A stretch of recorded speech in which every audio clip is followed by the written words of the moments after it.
नमस्ते and welcome to day by day classes. आप लोगों का डे बाय डे क्लासेस पे स्वागत है। अब मैंने सोचा हुआ है कि अब आप लोगों को according to the sample paper सारी चीज़ें को स्टार्ट करवाया जाए। तो अभी आपको करना क्या है और मैं आपके लिए क्या करवाऊंगा, क्योंकि अगर आप सैम्पल पेपर को देखेंगे तो उस सैम्पल पेपर में ना पहले क्वेश्चन नंबर 1 से लेके क्वेश्चन नंबर 20 तक एमसीक्यू के क्वेश्चंस आने वाले हैं। आप देखेंगे यहाँ पे अगर तो देखिए क्वेश्चन नंबर 1 को इन्होंने एमसीक्यू टाइप में इन्वॉल्व किया हुआ है। तो अब मैं यही सोच रहा हूँ कि आपके लिए ये जो साइंस के जो पेपर आने वाला है उसमें 1 से 20 तक तो एमसीक्यू आएंगे। तो अब मैं आपको एमसीक्यू तरीके से तैयारी करवाऊंगा, एटलीस्ट ये 20 नंबर तो पक्के हो जाए हमारे। तो इसीलिए अब मैं आपको डेली एक वीडियो लेके आऊंगा। उस वीडियोस में आपको 20 एमसीक्यूज मिलेंगे जो बहुत ही ज़्यादा इंपॉर्टेंट होंगे। अगर आप उसे करेंगे तो आपके दो फायदे होंगे। एक तो मैं साथ के साथ आपको कंसेप्ट भी बताते चलूंगा उस एमसीक्यू के पीछे का, और आपको मैं ये भी ढंग सिखाऊंगा हाउ टू अटेम्प्ट एमसीक्यू, कि आपको अटेम्प्ट कैसे लेना है, आपको क्या करना है। क्योंकि एमसीक्यू अटेम्प्ट लेना बहुत आसान है, चाहे उसके पीछे का कंसेप्ट आपको अच्छे से आता हो या ना आता हो। आप अगर अभी देखेंगे ना तो आप सीखेंगे कि कैसे मुझे अटेम्प्ट लेना है इन दीज एमसीक्यू का। ठीक है सर, तो आपको बस करना क्या है, आपको ज़्यादा से ज़्यादा 20 मिनट की वीडियो होगी तो 20 मिनट आपको यहाँ पे देने हैं और आपको समझना है कि एमसीक्यू को अटेम्प्ट कैसे करना है, कौन से एमसीक्यू इंपॉर्टेंट होने वाले हैं, किस टाइप के एमसीक्यू पूछे जाने वाले हैं। क्योंकि आपने अगर एक भी प्री बोर्ड दिया होगा अभी तक, आप किसी भी स्कूल में हो तो आपने एक चीज़ एनालाइज किया होगा कि आजकल जो पेपर बन रहे ना वो कंसेप्चुअल बेस के पेपर हैं, रटने वाले नहीं आ रहे। तो आपको इस बात का ध्यान में रखना होगा कि कंसेप्ट आपको डेवलप करना होगा। तो मैं आपको यहाँ पे दोनों करवाऊंगा, कंसेप्ट भी करवा दूंगा और आपको एमसीक्यू अटेम्प्ट कैसे लेने हैं ये भी सिखा दूंगा। तो 20 एमसीक्यू सर आपके नाम, प्यार से। देखिए एक बारी कुछ एक क्वेश्चंस हैं, इसी क्वेश्चंस को मैं आपको आपके लिए, सिर्फ आपके लिए ही मैं यहाँ पे इन क्वेश्चंस को स्टार्ट कर रहा हूँ। देखिए सर, ये रहा एक सवाल, आपको दिख नहीं रहा होगा ना, छोटा है, बड़ा करता हूँ, टेंशन क्यों ले रहे हो आप। ठीक है सर, ये रहा सवाल आपके लिए, जीना सिर्फ तेरे लिए। सर एक बार इस क्वेश्चन को सिर्फ मोहब्बत के साथ जरा पढ़िए और फिर उसी मोहब्बत को मैं आगे बढ़ाऊंगा मोहब्बत के लिए, फिर आगे हम इस क्वेश्चन को करेंगे। सवाल नंबर 1 कहता है, in the experiment on finding the equivalent resistance of a two resistor connected in a parallel, two students connected the ammeter in a two different ways. Okay, as shown in a circuit 1 and 2, the ammeter has the correctly connected. इस कहता है इन दोनों diagram को आप देख लो, कहता है कौन से डायग्राम में, डायग्राम नंबर 1 में या डायग्राम नंबर 2 में जो एमीटर है वो सही से कनेक्टेड है। बट उससे पहले मैं आपको कुछ चीज़ें बता देता हूँ जिसे आप देखेंगे ना तो समझ पाएंगे। क्या समझ पाएंगे बाबूजी, जरा इधर देखिए एक सेकंड के लिए सर, सिर्फ एक बार इधर आप देख लेंगे तो समझ जाएंगे। पहले 2-3 चीजें समझिए जो आपको समझना चाहिए था। ठीक है सर, पहली पॉइंट 1, पहला ये समझना है वी हैव 2 मीटर्स।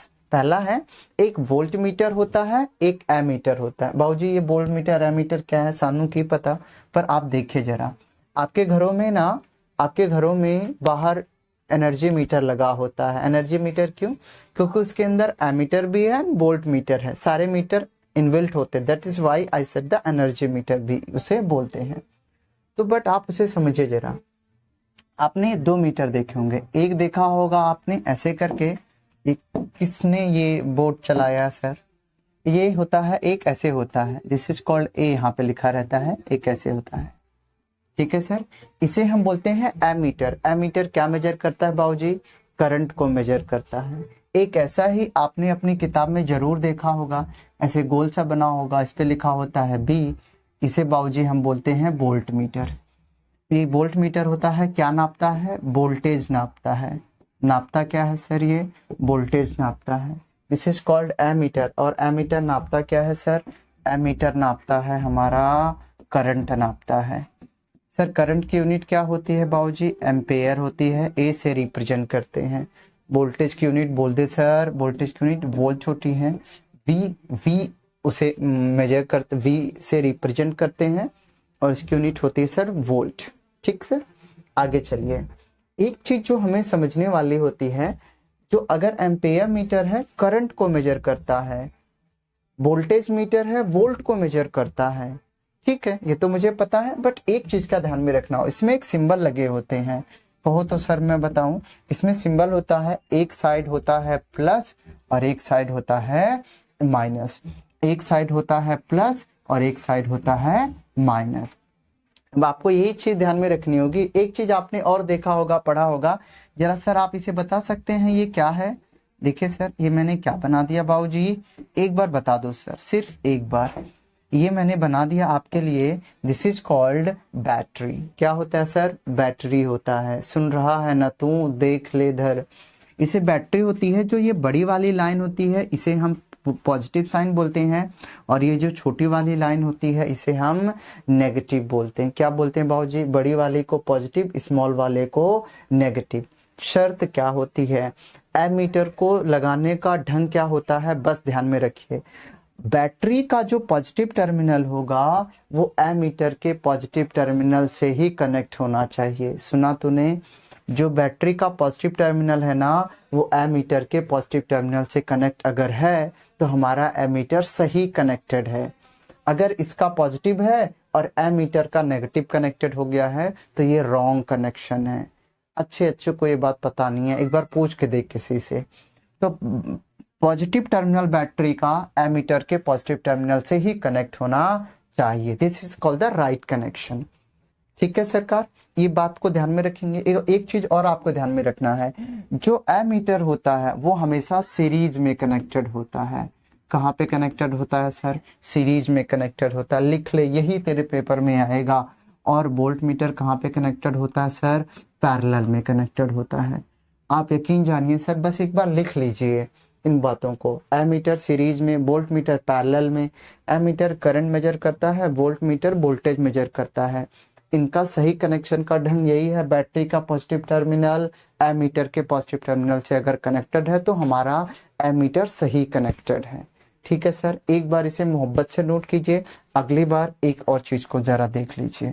एक बार हट जाता हूँ, अगर किसी को स्क्रीनशॉट लेना है वो ले लेगा। हो गया सर। अगला सवाल ये रहा आपके लिए, एक बार मोहब्बत यहाँ बरसा दीजिए सर। मान लीजिए मेरे पास कोई ये एक रेजिस्टेंस है। क्या बोल दिया बाबूजी इसको? रेजिस्टेंस बोल दिया इसको। अब मुझे करना क्या है, यहाँ पे मैंने ए मीटर लगा दिया है। ठीक है, और इसको मुझे किससे कनेक्ट कर दूंगा मैं सर? ये रहा मेरा बैटरी, ये रहा मेरा बैटरी। और ये देखिए यहाँ पे मैंने क्या बना दिया, दिस इज कॉल्ड की। दिस इज कॉल्ड की बोल दो या स्विच बोल दो। अब ये ओपन स्विच है, ओपन बोले तो इससे करंट फ्लो नहीं होगा सर। ये देखिए ना, एक टर्मिनल वायर का ये रहा, एक टर्मिनल वायर का ये रहा। जब तक ये दोनों मिलेंगे नहीं कुछ होगा नहीं। मिलना तो जरूरी है सर वायर का, किसी और का नहीं। अब आप समझिए जरा, ये वायर दूर है तो कनेक्शन तो है नहीं ना। अब कनेक्शन नहीं होगा तो करंट फ्लो नहीं होगा। इसे मिला दीजिए, कनेक्शन हो जाएगा, करंट फ्लो हो जाएगा। बाबूजी मिला दो इसको। मिलाने के लिए ही तो आया हूँ। इधर देखो, यहाँ पे आप ऐसे कर दो। इसका मतलब हो गया कि इन दोनों ने मिलन मनाया है। मिलन मनाने का मतलब they are connected to each other. अगर ये कनेक्टेड होंगे तो करंट फ्लो हो जाएगा। शर्त क्या थी, मैंने क्या था, ये रहा बैटरी का बड़ा वाला तो पॉजिटिव, ये बैटरी का छोटा वाला तो नेगेटिव। शर्त यही है कि एमीटर का पॉजिटिव टर्मिनल पॉजिटिव से कनेक्टेड, नेगेटिव टर्मिनल किसी से भी कनेक्टेड, उससे मतलब नहीं। पॉजिटिव टर्मिनल पॉजिटिव से कनेक्टेड होना चाहिए। और ये रहा रेजिस्टेंस, तो उसे कोई टेंशन नहीं है।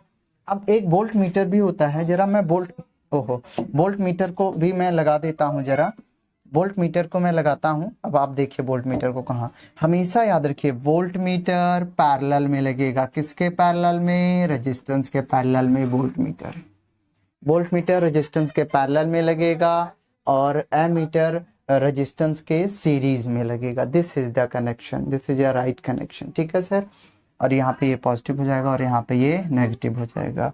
रूल याद रखना है, एमीटर का पॉजिटिव टर्मिनल बैटरी के पॉजिटिव टर्मिनल से ही कनेक्टेड होएगा। अगला सवाल।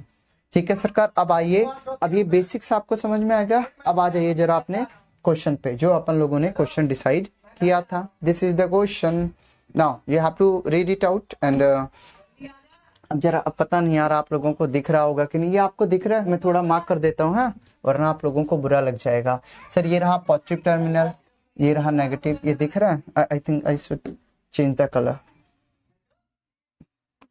ओके, पता नहीं।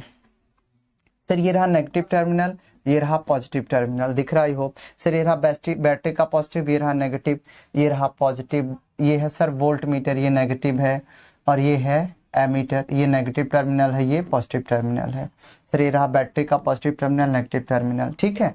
अब आप खुद देखिए, मैंने क्या कहा था, एमीटर का पॉजिटिव, जो बैटरी का पॉजिटिव होना चाहिए ना सर, एमीटर के पॉजिटिव से मिलना चाहिए, वही कनेक्शन सही है। तो सुन लेना, कहता है both the circuit A and B correct है, ओनली सर्किट सेकंड करेक्ट है, या ओनली सर्किट वन करेक्ट है, या फिर उसने कहा है नीदर ऑफ द टू, कोई भी नहीं।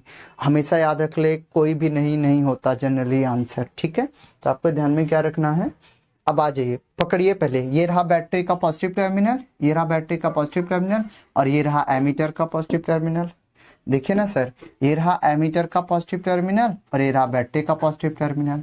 पॉजिटिव से पॉजिटिव मिल गया, बस आपको ध्यान में रखना है बैटरी का पॉजिटिव टर्मिनल एमीटर के पॉजिटिव टर्मिनल से जुड़ना चाहिए।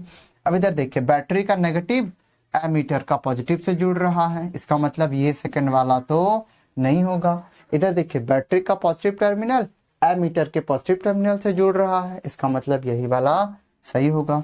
तो option number 1 will be the correct answer, ठीक है सर। एक छोटा सा लॉजिक कि बैटरी का पॉजिटिव टर्मिनल एमीटर के और वोल्ट मीटर के पॉजिटिव टर्मिनल से ही जुड़ेगा। रूल नंबर सेकेंड, जो एमीटर होगा हमेशा सीरीज में होगा और वोल्ट मीटर हमेशा पैरेलल में होगा। समझ में आ गया सर, बस यही आपको ध्यान में रखना। कॉपी में नोट बनाते चलिए, घर पे आके चेक करूंगा, सुन ले। अगला सवाल ये रहा, ऐसा धमकी दे रहा हूं मैं, अबे यार क्या धमकी जैसे शब्द अल्फाज आ जाते हैं, ठीक है सर। अब आप जरा देखिए इसको, नेक्स्ट क्वेश्चन पे मैं आता हूँ। भाई साहब नेक्स्ट क्वेश्चन तो आ जाओ। अरे यार ये कौन बनाता है पीपीटी, बहुत ही बेकार इंसान है। ओह आइए सर, ये मैच द फॉलोइंग, ये बच्चों वाला है। सर देखिए जरा, कभी भी मैच द फॉलोइंग में ना मेरे को मतलब आता नहीं है इधर ये। अगर आपको मैच द फॉलोइंग में एक आता है ना तो आप सारे क्वेश्चंस को कर लोगे। देखो मैं कैसे करेंगे, आ जाओ जरा, मोहब्बत बरसाते हैं, बरसती है क्या पता नहीं। इधर देखिए, कहता है match the following with the correct response. सबसे पहले हमें मैच कर रहा है।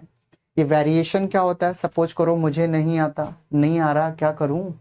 अगला है जेनेटिक ड्रिफ्ट, ये भी नहीं आ रहा मेरे को। अगला है सेक्स सेल, सर ये सेल तो सबको आता है, मुझे भी पता है, जो किसी चीज को बनाता है, this is called sex cell, because हम सब उसी की जनरेशन है ना। आपको बुरा लगे या अच्छा लगे, मैं क्या करूं।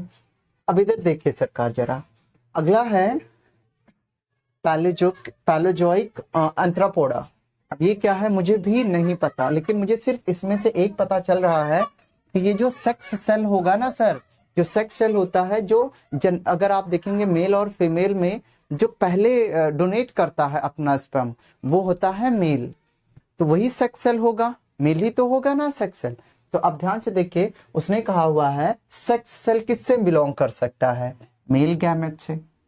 मुझे तो ये याद है, बाकी के ये ऊपर के और ये लास्ट वाला नहीं आता, तो कोई प्रॉब्लम नहीं है। अब देखिए जरा, सी का फर्स्ट किसमें है, सी का फर्स्ट देखिए जरा, सी का फर्स्ट ये रहा, सी का फर्स्ट इसमें है, और देखिए सी का तो थर्ड जा रहा इसमें, ये तो ऑप्शन नहीं हो सकता। देखिए ना, हमने क्या डिसाइड कर लिया सर कि जो सेक्स सेल वो मेल गैमेट ही होता है, ये तो पक्का सही है ना। बस इसका मतलब ये हुआ कि थर्ड ऑप्शन, ये जो थर्ड वाला है, ये जो थर्ड वाला है वो किससे बिलोंग, सर कैमरे में आई होप दिख नहीं रहा, मैं थोड़ा सा सेट कर देता हूँ, दिख तो रहा है बट फिर भी सर ये जिसका भी है ना, ठीक है। अब ये ध्यान से देखिए जरा, सेक्स सेल, जो सेक्स सेल है वो किससे बिलोंग करेगा सर, मेल गैमेट से, मेल गैमेट से ही बिलोंग करेगा। तो इसका मतलब ये हुआ तीसरा वाला फर्स्ट से ही बिलोंग करेगा। अगर तीसरा फर्स्ट से बिलोंग करेगा तो देखिए इसमें तीसरा तो सी से है, नहीं हो सकता, इसमें तीसरा ए से है, थर्ड ए से है, ओके, और इसमें देखिए थर्ड बी से है, तो ये भी नहीं हो सकता। ठीक है सर। अब दो जो जगह है ना, इसमें फर्स्ट सी का है, तो फर्स्ट का सी जाएगा। तो अब यहाँ पे देखिए थर्ड, अब यहाँ पे देखिए सर थर्ड डी का है। ठीक है, एक बारी मैं दोबारा आपको समझाता हूँ जरा, पहले आप इसे समझिए, 2 सेकंड लगेगा बस। हमने क्या सर डिसाइड कर लिया, हमने ये डिसाइड किया सेक्स सेल मेल गैमेट ही होता है। इसका मतलब जो तीसरे का होगा वो ए होना चाहिए, तीसरे का ए होना चाहिए। बट ढूंढ जरा, तीसरे का ए ये रहा ना, इसका मतलब ये सही होगा। अब देख तीसरे का ये बी है, ये तो गलत है ना। तीसरे का सी है ना, तो ये भी गलत है। तीसरे का डी है ना, तो ये भी गलत है। तीसरे का ए होगा तो यही सही है, क्योंकि मुझे ये चारों तो नहीं आते, but sex cell male gamete होता है ना, यही आता था, तो मैंने यही निशान लगाया हुआ है। क्या क्या है, सेक्स सेल ए का जहाँ होना चाहिए ए का ही था, बाकी सब गलत हो जाएंगे, ए सही हो जाएगा। ठीक है sir. Match of the following में अगर आपको एक भी आता है वही को पकड़िए, बाकी आप टिक लगाइए, रिमेनिंग अपने आप से ही हो जाएंगे। ठीक है सर। ये रहा अगला सवाल आपके लिए, जल्दी देखिए सर। अगला, द फाइनल प्रोडक्ट ऑफ गाइलोसिस। ठीक है सर, गाइलोसिस का फाइनल प्रोडक्ट क्या होता है, इसने पूछा हुआ है। अच्छा सर, आपको याद है, एक डायग्राम में आपको दिखाऊं, आपको अगर बुक में आपको इट्स विजिबल टू यू, तो आप एक डायग्राम देखेंगे ना, खुश हो जाएंगे सर। जल्दी से मैं आपको दिखा देता हूं, आप इंतजार सर, थोड़ा इंतजार का मजा लीजिए। कैसे कैसे क्या क्या करना पड़ता है सर। आपको ये 6 चैप्टर में ये वाला डायग्राम दिखा है सर? एक बार देखिए तो सही। हाँ, ये वाला दिख रहा है क्या, दिख रहा है क्या? दिखेगा, दिखेगा सर, दिखेगा। ये 6 चैप्टर का ये वाला डायग्राम, तो इसी में ही सर यहाँ पे लिखा हुआ है, अगर आप ये इसमें लिखा हुआ break down of glucose by the various pathways, कि ग्लूकोज का जो ब्रेक डाउन होता है ना, चैप्टर नंबर 6 में ये है। ठीक है सर, पेज नंबर एनसीईआरटी का जो 102 पे है। ठीक है, तो ये ग्लूकोज का जब ब्रेक डाउन होता है ना, 3 में होता है ग्लूकोज का ब्रेक डाउन। एक होता है absence of oxygen, lack of oxygen, और एक होता है प्रेजेंस ऑफ ऑक्सीजन। तो बस यहाँ पे लिखा है पायरोवेट, पायरोवेट ही बनता है, तो आपको बस यही ध्यान में रखना है। The final product of glycolysis is, simple है ना, जब ग्लूकोज का ब्रेक डाउन होता है तो जो फाइनल प्रोडक्ट बनता है, तो देखिए ग्लूकोज नहीं होगा, मैलिक एसिड भी नहीं होगा, और ये भी नहीं होगा, लास्ट वाला है पायरोविक एसिड ही आपका बनेगा। आप एक बारी इस वाले डायग्राम को ना जरूर करके जाइएगा, इसी में से ही क्वेश्चन आएगा कि जो ग्लूकोज होता है, देखिए ना ग्लूकोज जो ब्रेक डाउन होता है ना, पायरोवेट यहाँ पे लिखा हुआ है। ठीक है, इसी में ही ब्रेक डाउन होता है, तो ये उसने पूछा हुआ है, पायरोविक एसिड। ठीक है, ये आप ध्यान में रखेंगे। आगे चलते हैं जरा। We use the following 3 colours of wire. तो हम जो हमारे घरों में होती है, जो सप्लाई आती है, उसमें हम 3 कलर की वायर को यूज करते हैं। मैं आपके बुक में दिखाता हूँ, ये इलेक्ट्रिसिटी वाले चैप्टर से ही है। Chapter name is magnetic effect of electric current वाले के लास्ट वाले अगर आप पोर्शन में जाएंगे तो यहाँ पे आपको देखने को मिल जाएगा। अगर आप यहाँ पे देखेंगे, देखिए यहाँ पे डोमेस्टिक वायर में हम 3 वायर को यूज करते हैं। जो पहली वायर होती है, this is called the green wire. Green wire कौन सी होती है सर? ग्रीन को ग्रीन कलर से लिखता हूँ।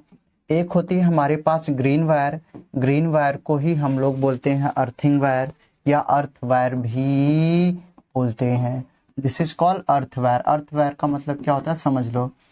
मान लीजिए किसी को करंट लग रहा है या किसी बोर्ड में करंट आ रहा है, किसी पैनल में करंट आ रहा है, तो अर्थिंग वायर का काम यही होता है कि जब उस पूरे बोर्ड में करंट आ रहा है, उस पूरे बोर्ड के करंट को वो ग्राउंड में डाल दे करंट को। ठीक है, बोर्ड के करंट को जमीन के अंदर डाल दे, ताकि कोई भी अगर उस पैनल को छूता है तो उसे करंट ना लगे। अर्थिंग वायर का काम होता है किसी भी इंसान को करंट से बचाने का काम अर्थ वायर ही करती है। वो ग्रीन कलर की होती है, याद रख ले। कौन सी कलर की बाबूजी? ग्रीन, ग्रीन कलर की।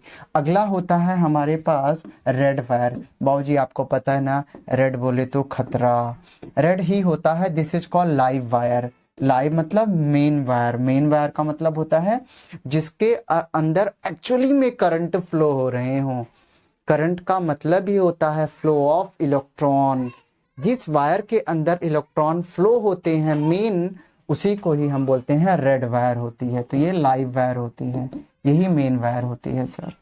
ठीक है, अब बताइए अगर कहीं से करंट फ्लो होके गया है तो वापस भी तो आएगा ना, तो वापस आने वाला जो करंट होता है this is called the black colour. Black से तो लिख नहीं सकता। तो अगला एक और जो वायर हम लेते हैं उसे होता है ब्लैक कलर का वायर होता है। तो एक ग्रीन कलर होता है, एक रेड कलर होता है और एक ब्लैक कलर होता है।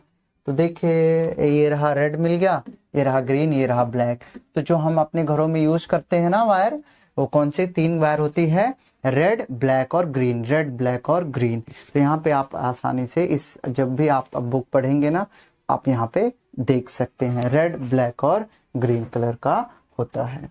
अगले सवाल पे चलते हैं सर जल्दी से, वरना आप बोलेंगे वीडियो लंबी बन गई है। समझते तो है नहीं ना, जब तक आप समझेंगे नहीं तब तक आप करेंगे नहीं तो कुछ होगा नहीं। सर ये रहा सवाल, और ये आप सवाल तभी समझ पाएंगे जब मैं समझा दूंगा। इधर देखिए, कभी भी अभी कहा मैच द फॉलोइंग आता ना, टेंशन नहीं लेनी, बस एक चीज ढूंढो जो मुझे आता है। मुझे एक ही चीज आता है, क्या आता है कि मैच द फॉलोइंग कैसे करते हैं। सोप क्या होता है नहीं पता, डिटर्जेंट क्या है अरे पता नहीं मेरे को। The reaction of a carboxylic acid, this is called the methanoic acid है ना, CH3COOH, methanoic acid with the metal hydroxide. Okay, अगला कहता है reaction of a methanoic acid with alcohol. Sir ये रिएक्शन बच्चे को याद होगी, किसके साथ सर? ये रहा आपका मिथेनोइक एसिड, और किसके साथ हो जाता है? अल्कोहल के साथ, अल्कोहल के साथ। ठीक है सर, और ये हो जाएगा OH2 है ना, CH3 आएगा ना इधर तो, हाँ सर CH2 ही आएगा क्योंकि 2 और 2 4। ठीक है, अल्कोहल के साथ। हमेशा याद रखिए कार्बोक्सिलिक एसिड का अल्कोहल के साथ जो रिएक्शन होती है, अल्कोहल शराब जो लोग पीते हैं, थोड़ा समझ जाइए। तो जो कार्बोक्सिलिक एसिड के साथ जो अल्कोहल का रिएक्शन होता है उसी को ही हम लोग बोलते हैं एस्टरीफिकेशन। याद रख लीजिए। ठीक है सर, एक चीज याद रखिए, जो एस्टरीफिकेशन की रिएक्शन बहुत इंपॉर्टेंट, मैं आपको बुक में भी मार्क करवा देता हूँ, साथ के साथ तो देख ले, ये कार्बन वाले चैप्टर में ही है एस्टरीफिकेशन की रिएक्शन। ये रहा एस्टरीफिकेशन, आप अगर देख पाओगे ना, ये अच्छे से देख पा रही है आपको, है ना, ये एस्टरीफिकेशन वाली रिएक्शन है। तो इसी एस्टरीफिकेशन वाली रिएक्शन में होता क्या है हमारा, दिस इज कॉल्ड एस्टरीफिकेशन। में एस्टरीफिकेशन में क्या बन जाता है? ईस्टर बन के तैयार होता है। क्या बन के तैयार होता है? ईस्टर बन के तैयार। सर बता दूं आपको ईस्टर जरा, हाँ आपके बुक की रिएक्शन ही वहां पे लिखी हुई है, आप चाहोगे तो छाप लोगे। यही रिएक्शन आपको याद करके जाना है, पेपर में एज इट इज पूछी जाएगी, सुन ले। तो अब मुझे पता चल गया कि 4th का B हो गया। हमेशा याद रखो इथेनॉल, ये कार्बोक्सिलिक एसिड के साथ अल्कोहल, अल्कोहल कौन सा ग्रुप होता है सर? OH। अल्कोहल कौन सा ग्रुप है? OH ग्रुप होता है। तो अगर कार्बोक्सिलिक एसिड के साथ अल्कोहल आपने मिला दिया तो ईस्टर बन के तैयार होता है। ईस्टर क्या होता है? किसी भी, आपने देखा ना बहुत सारी चीजों में से बहुत मस्त स्मेल आती है, खुशबू आती है ना, वो ईस्टर ही होता है। तो बस आपको ध्यान में रखना है, कार्बोक्सिलिक एसिड के साथ अल्कोहल मिलाइए, ईस्टर बन के तैयार होगा। तो आपने क्या डिसाइड किया? 4th का B पार्ट। 4th का B ढूंढ, 4th का A गलत, 4th का B, ये रहा 4th का B, ठीक है, और ये रहा 4th का D गलत, 4th का C गलत, नहीं कर रहा, नहीं करना अपने को। 4th का B, 4th का B ये रहा ना, तो this will be the my correct option. 4th का B, कार्बोक्सिलिक एसिड के साथ अल्कोहल, ये रिएक्शन दोबारा देख ले, समझा ना? घर तक आ जाऊंगा नहीं समझा तो। अगला सवाल ये रहा आपके लिए, सिर्फ कुछ रुपयों के लिए नहीं है, समझ के लिए है। देखिए क्या कहता है, ओह दैट्स करेक्ट। कहता है, उन्होंने कहा हुआ है as the pH value of solution increase from 7 to 14 it represent. Sir इसको समझने के लिए आपको मेरी निगाहों में देखना होगा, मेरी निगाहों से। सर इधर देखिए, आपने जरूर देखा होगा this is called the pH scale. ऐसे कभी देखा आपने? ऐसे आपकी बुक में बना रहता है, ठीक है सर, ऐसे बना होगा, this is called pH scale, है ना। बाबूजी पीएच का मतलब क्या होता है? ये पी ऐसे लिख देता है, पी और फिर लिख देता है एच, होता क्या है? क्या है ये? पीएच। पी का मतलब होता है पावर, एच का मतलब होता है एच। देखना तूने जरूर पढ़ा, अगर कहीं पे H प्लस आयंस होते हैं सर वही रिप्रेजेंट करता है एसिड को, सुन ले। और कहीं पे अगर OH माइनस आयंस होते हैं ना, वो रिप्रेजेंट करता है बेस को। किसको बाबूजी? बेस को। OH minus base, H plus ion acid. याद कर ले, पूछेगा, मेरा नाम ले लियो मतलब पेपर में, ठीक है सर। तो बस आपको ये ध्यान में रखना, बीच में एक लाइन डाल दो, बीच में एक लाइन डाल दो। ऐसे जब आप लाइन डालें यहाँ पे, इस पे ना सर नंबरिंग होती है, यहाँ से 0 और यहाँ पे 7 और यहाँ पे 14 सर, ठीक है।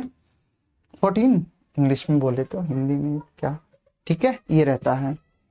ध्यान से देखिए, 0 से लेके 4 तक, सॉरी 0 से लेके 7 तक ये जो कैटेगरी होती है ना, ये होता है सर एसिड के लिए। किसके लिए? एसिड के लिए। और जो ये वाली कैटेगरी होती है ना, ये होता है सर बेस के लिए, ठीक है।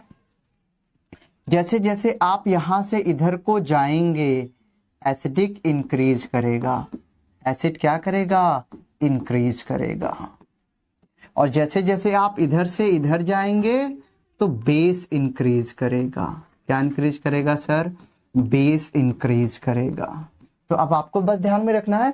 और जो ये 7 होता है ना, 7 पे ये सर न्यूट्रल होता है, 7 पे न्यूट्रल होता है। पीएच में ना 0.7 पे ना एसिड होगा ना बेस होगा, न्यूट्रल हो। न्यूट्रल मतलब जो ना एसिड है ना बेस है, जैसे पानी ना एसिड है ना बेस है, वो न्यूट्रल है ना, ठीक है सुरेश, देख ले इधर।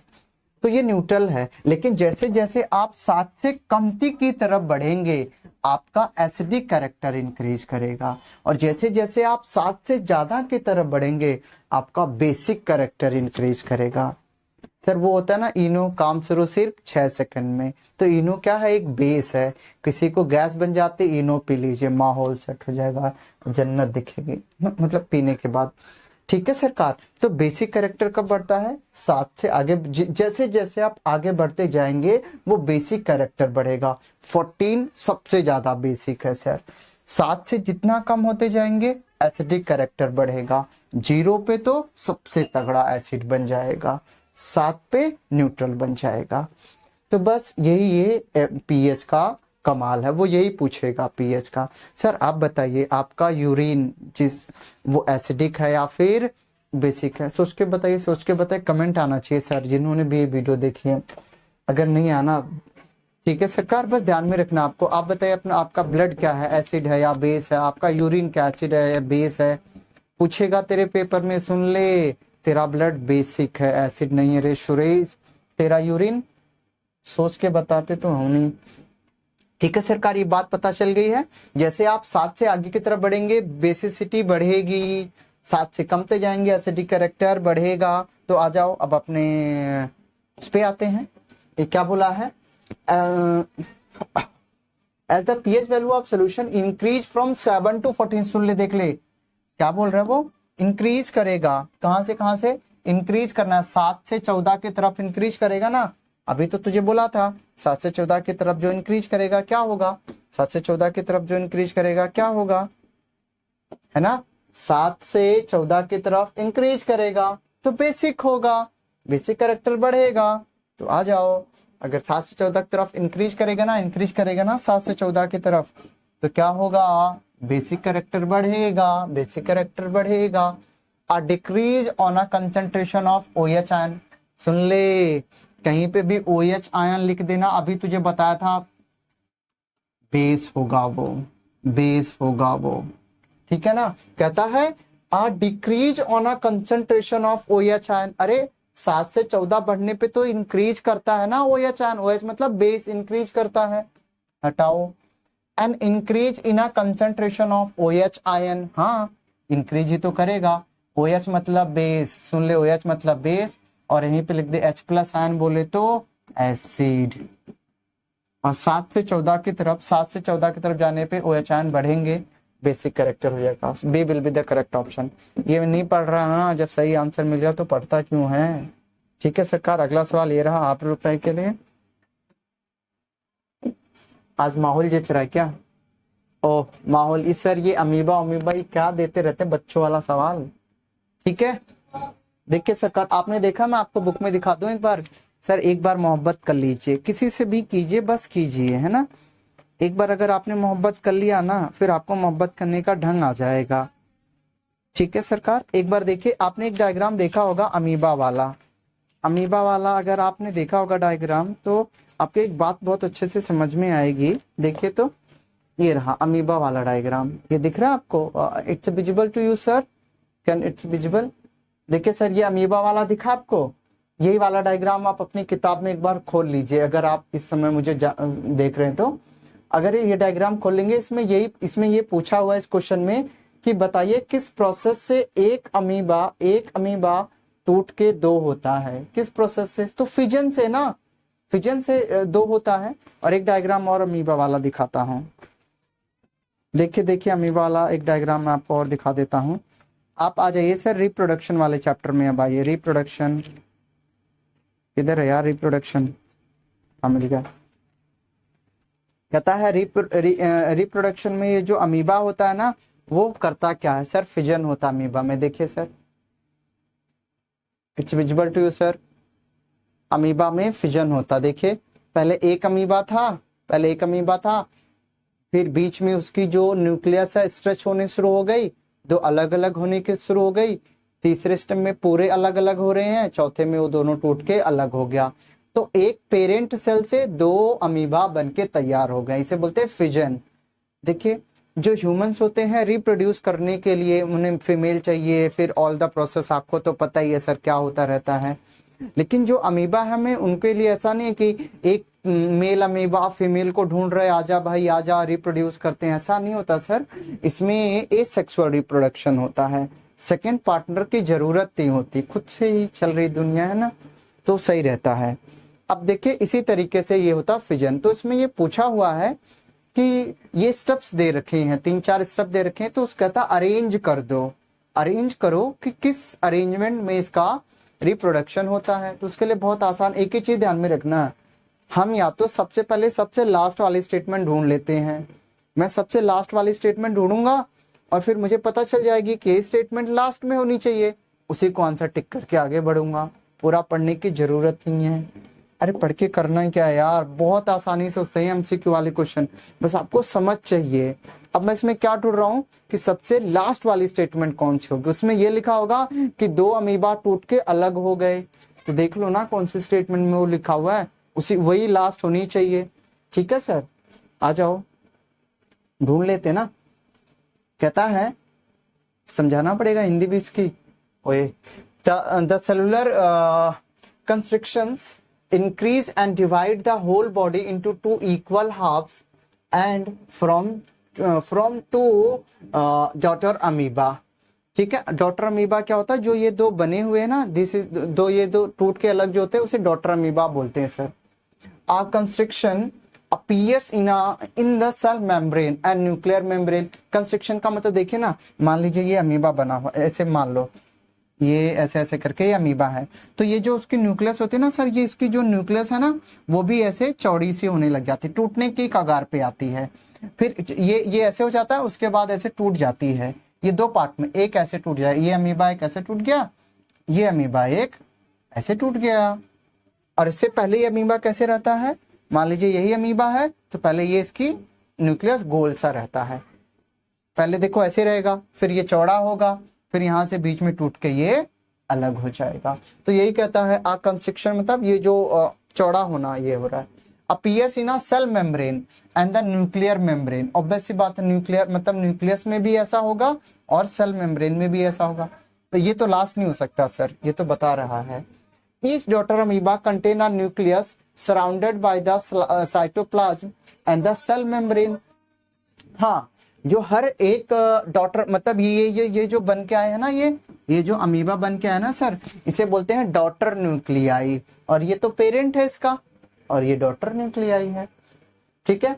अगला कहता है nuclear construction increase and divide the nucleus into 2 daughter nucleus. हाँ, फिर कहता है इंक्रीज होगा और फिर वो डिवाइड हो जाएगा।